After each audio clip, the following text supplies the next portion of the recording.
We got Juicy J, Julian Erosa, who's fighting number 69 ranked Steven Peterson, and Erosa's ranked unofficially number 29 in the Tapology in the featherweight division. Minus 300 favorite is Juicy J Erosa, plus 240 for Steven Peterson. AJ, if there's anybody who can get the win against Julian Erosa in this fight, I do think it's Steven Peterson. I do not believe you should be counting this man out. I'm going to already kind of preface a little bit that I'm favoring Erosa in this fight. I just think he's more of a dangerous man, has more weapons.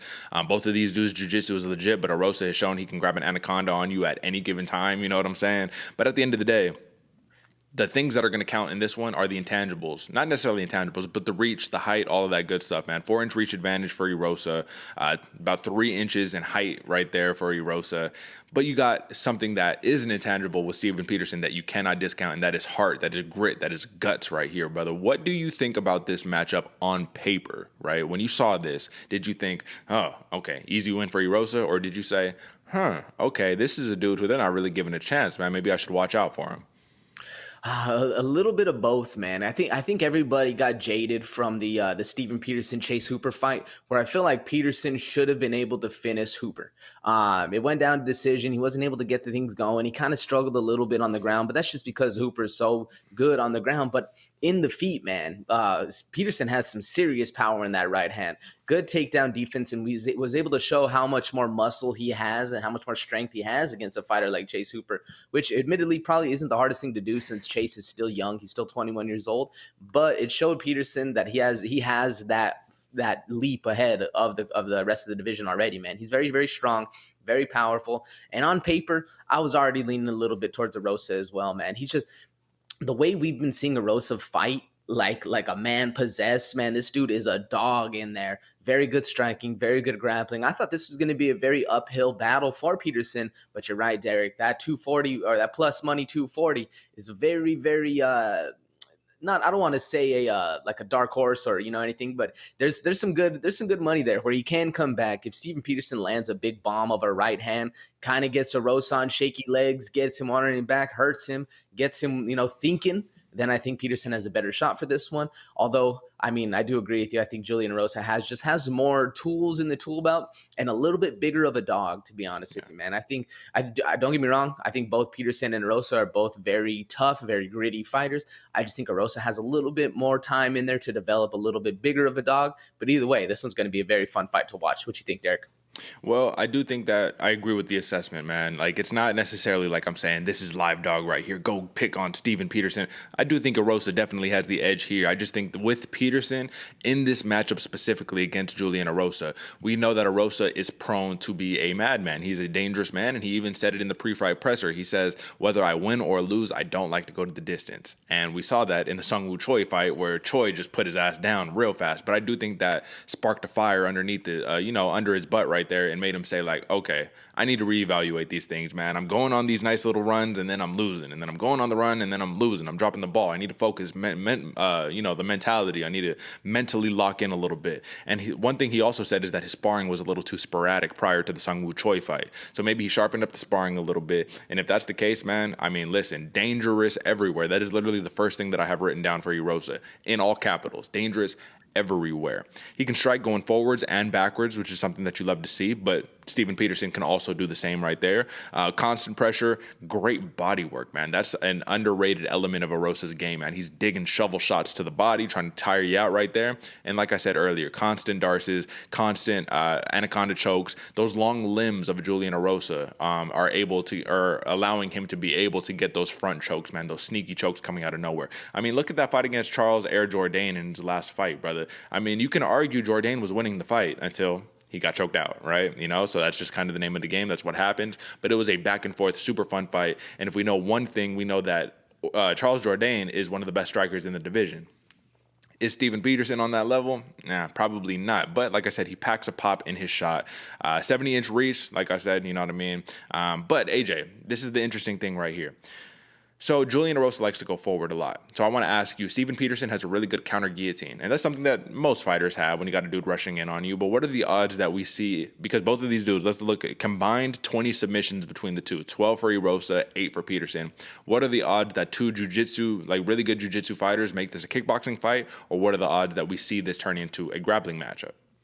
I think we're more in store for the when fire meets fire, it goes to something different. So I think with two jiu-jitsu guys in here that have 20 some combined submissions, I think we're in store for a kickboxing match, especially because both fighters are very easily talked into a firefight. They one lands a good shot on one, and then the other lands a good shot, and the next thing you know, both people are swinging for the fences, trying to put your head in the stands. I think that's really what I'm expecting in this one, man. Julian Juicy J Erosa, this dude is always down for a dog fight, and same thing with Peterson. Literally anytime, anywhere, he's willing to swing for the fences. I think we're in store for a dogfight, man. I think we're in store for some crazy standing battle. Maybe it goes to the ground because you're right. Peterson does have a very slick guillotine, but I think Erosa knows enough about that where he's going to avoid that and make this one something a little bit more towards his style of that on the front foot, keeping the pace, striking all day long. Sure. All right, brother. Southpaw versus Southpaw. Who do you got in this one? Over and under looks like it is 2.5 rounds. So who do you got on this one, and what's your over and under? Ooh, close. I'm going Erosa, and I'm going KO round 2. I'm thinking I'm gonna take. That's why I said it's close. It's which over under do I want to go with, man? I think I'm gonna go with the over. I think it's gonna be the end of round 2. KO for Erosa. What about you, Okay. Derek? So I like this fight, and I actually see this one going to the distance. And here's the reason why. Hear me out, brother. Steven Peterson is a very, very tough man to finish. That is assuming Erosa is going to cruise to a victory, right? Steven Peterson has been finished one time in his 28-fight MMA career. 8 decision losses, 0 submission losses, only 1 knockout. However, we've seen Juicy J get the lights put out a couple of times, right? He's been knocked out 5 times, and he's lost 4 decisions. Neither men have been submitted, which is why I'm not really banking on a submission, victory in this one. But I do think that this is going to be just a pure blood and guts dogfight. Last man standing gets, he gets the nod or whatever the case may be. And if they're both standing, well, that's what the judge's job is for. But I do see this going the over. I'm going to pick Julian Erosa simply because, like I said, I just think he has more weapons. He's longer, has a little bit more experience with the tough fights. Because if we're looking at notable wins against Charles Jourdain, Sean Woodson, Jamal Emmers, like really, really good strikers in the featherweight division. But for Peterson, it's more Erwin Rivera, who is a man who we don't really even need to talk about. He's had a lot of out of the cage problems out here. Ray Rodriguez ×2 and Chase Hooper. So it's like, you know what I mean? Put those together. I like the strength of Erosa's schedule just a little bit more. Lastly, on this one, AJ, man, in terms of Steven Peterson, brother, do you think that fighters like him stick around in the UFC? And I don't even mean that in a derogatory sense. In his UFC tenure, he's 3-3, so he's 500. Erosa is 4-5 in the UFC. So honestly, Steven Peterson has a little bit better of the UFC career. But do you think that he sticks in so he could be that tough test for these guys? Like he strikes me as like the dude who he's not the contender, he's not the prospect, but he's a tough outing anytime that he steps into that cage. What do you think? I'd be a little more inclined to say no, just because of how the things have been going with the UFC, with the farm system they have and how many people they're bringing in. Those gatekeeper position, those tough outings, they have a place, but I feel like you've already had to have that set in. Or you got to be, like a Sam Alvey, where you're willing to take any fight, anytime, anywhere. It doesn't matter who it is. He's down to bang. I think that's the only real way that we're seeing these kind of. And I don't want to call Steven Peterson a gatekeeper. That's just the easiest frame of reference I can put into like a category. He's not really a contender, not necessarily one of the guys that's up and coming, but he's really in that middle of the pack. That's a very hard fight. That once you get past him, then you're on to bigger and better things. It's hard because I feel like back, a couple years ago, 3-4 years ago, those fighters were around all the time and they had a good place. They had a home. They had a place to stay. Whereas now we're starting to see a lot more kind of get the kick. So I think it's a little harder, even though he does have a better number on, the 3-3 versus the 4-5. I just think Julian Erosa has a little bit more shine to him than Peterson does. Maybe he gets that back. Maybe he gets this win. It kind of starts, shining the wheels up, making the ride look pretty, and then he stays around for a little bit longer. But if he doesn't, I don't see him staying too long, to be honest with you, Derek. Okay, I hear you, man. That's a good take on that one. And I will just say I think this matchup did get made because when each of these fighters win, they win in devastating fashion. Let's remember Erosa's flying knee win against Nate Landwehr, Nate the Train, right? Let's think about Steven Peterson when he fought Martin Bravo, and they both did a spinning back fist at the same time. But Steven Peterson's one is the one that landed and put Bravo out, plus a couple extra shots at the end. Yeah, that was dirty, man. But it should be a good one to start off the main card.